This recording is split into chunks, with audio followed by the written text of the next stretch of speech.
അങ്ങനെ 2 മാസത്തിന് ശേഷം ഞാൻ പുറക്കേക്ക് പോവാണ്. നോമ്പ് തുറക്കാനുള്ള സാധനങ്ങളെല്ലാം മേടിച്ച് ബസ്സിലേക്ക് അങ്ങ് കയറിയിരുന്നു.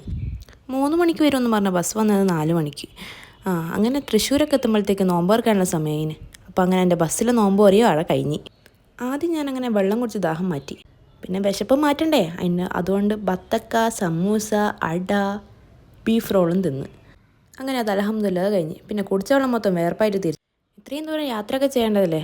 അങ്ങനെ നോക്കുമ്പോൾ ഇപ്പുറത്ത് ഇവൾ വെറുതെ ഇരിക്കുന്നത്. ആദ്യമൊക്കെ ഞാൻ അവളോട് ഇറങ്ങുന്നില്ലേ ചോദിച്ചിട്ട് ലാസ്റ്റ് ഇറങ്ങാൻ പോകുമ്പോൾ ഞാൻ അവളോട് പറഞ്ഞു ഇറങ്ങല്ലേ. അങ്ങനെ നമ്മൾ വർത്താനം പറഞ്ഞ് ഓളെന്നോട് ടാറ്റയും പറഞ്ഞ് ഓളിറങ്ങിപ്പോയി. അങ്ങനെ വീണ്ടും ഞാൻ ഒറ്റക്ക് ഒറ്റയ്ക്ക് ഇരുന്ന് ഞാൻ മടുത്ത് ലാസ്റ്റ് ഞാൻ KSRTC ബസ്സിനെ KSRTC ട്രെയിനാക്കി മാറ്റി. എങ്ങനെയുണ്ട്? 10:00 പറഞ്ഞാൽ ബസ് എത്തിയത് 12:00.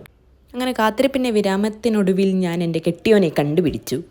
കെട്ടിയോൻ എനിക്ക് റോസാപ്പൂവൊക്കെ കൊണ്ടുവന്നത് വന്നത്. ഞാൻ പറഞ്ഞു കൊണ്ടുവരിപ്പിച്ചതാ.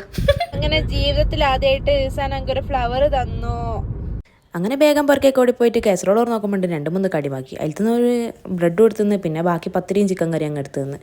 എത്ര നിന്നൊന്നും നിങ്ങൾക്കറിയില്ല. ലാസ്റ്റ് ഞാനിതാ ശുഭം എന്ന് പറഞ്ഞ് കിടന്നുറങ്ങാൻ പോട്ടെ. അപ്പോൾ ബൈ ഗായ്സ്.